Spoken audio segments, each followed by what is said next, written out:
Okay, so welcome back to the channel. It's been a fair amount of time since the last video that we put out, but a fair amount of work has taken place to overcome a fair amount of problems, quite frankly. So where we are at the moment is, as you can see, we've got the exhaust manifold is test fitted. It's partly wrapped, but not completely wrapped. The turbo itself is fitted to the actual manifold, but it's not, it's still got an amount of movement in it, so that we can unbolt it, move it around, etc, etc. The downpipe's complete, as you can see. So the downpipe is bolted onto a flange that we CNC machined. That obviously bolts onto the turbo, and then the flange is then welded onto the actual downpipe itself. Now the downpipe was pretty flipping challenging to make, if I'm honest with you, because the downpipe has to come out obviously from the turbo, then it has to come forward ever so slightly, and then it has to come a completely different angle to get around a bolt which sits in behind for the actual bell housing where it bolts onto the block. And then it obviously has to come back again, go in behind the VNT controller, and then in behind to then obviously vent through that gap there and underneath the sump.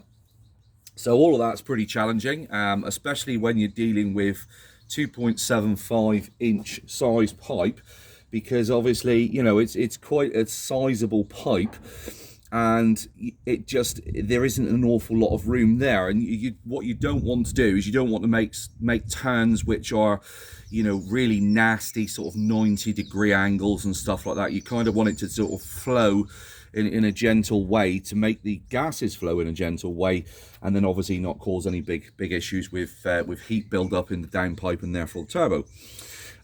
So obviously, as you can see, we've wrapped the actual downpipe itself. We will be having a heat shield that goes over, or a turbo blanket which goes over the hot side.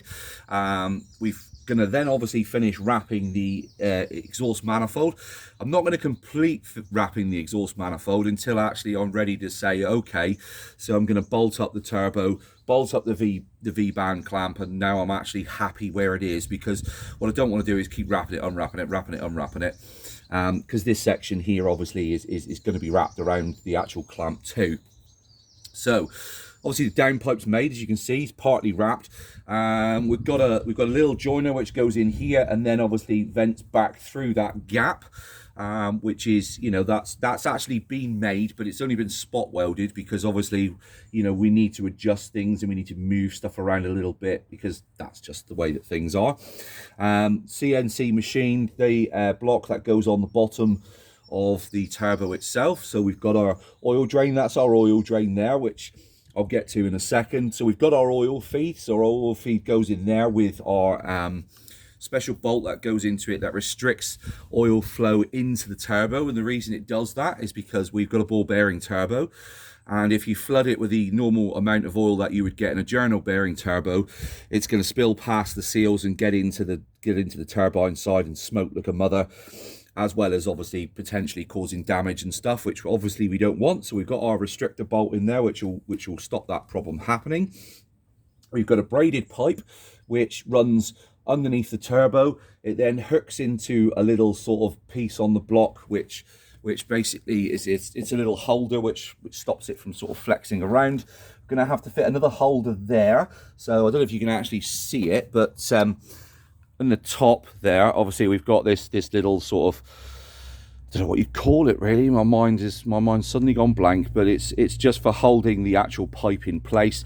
And then we're going to put another one down on there on the actual back of the bell housing, so that you can see that the pipe's braided pipe that it is held in place and it isn't going to flex around and break. We obviously got a joiner to join the top of the rocker cover where the oil pressure is going to come from.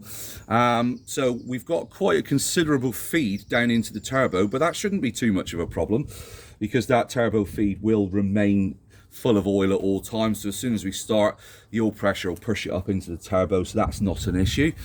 We've got our oil feed here, which I'll come to in a minute. We've got a water feed at the back there, which is going to have to come from somewhere.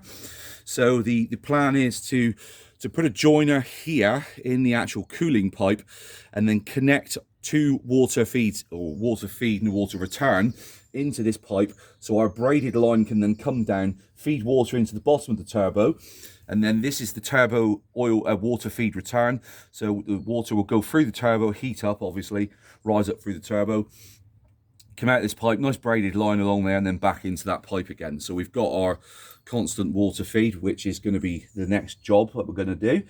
And what else do you need to know? So we've got our pipe, which was obviously needed to be welded on to the actual outlet of the compressor, which has been TIG welded on.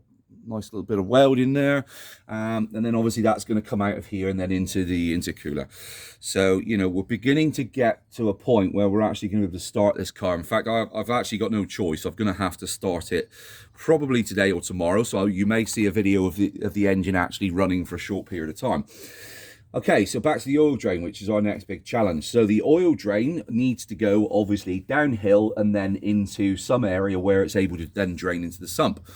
So because the turbo is quite low down now in comparison to where it used to be, where it was up here, the standard feed into the block obviously isn't going to work. So what Vauxhall appears to have done, which is actually quite useful, I don't know how well you can see it, but there is actually in the sump there's a little bit where we can go into on the sump. But in order to get the sump off, we've got to get the drive shaft out, okay? So because the drive shaft's bolted to the back of the area, which is going to prevent us from taking that sump off. So I'm going to have to start the car because of where it's parked.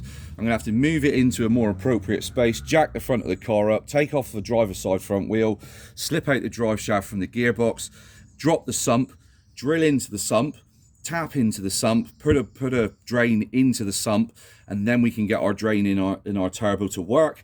It will come sort of down and across into that drain there, which, you know, it is going to be a little bit of a challenge in the way that we're going to run it, but it should be doable. Should be, he says. So yeah, so that's where we are. So the next job for us is to take the sump down and try and sort out that drain.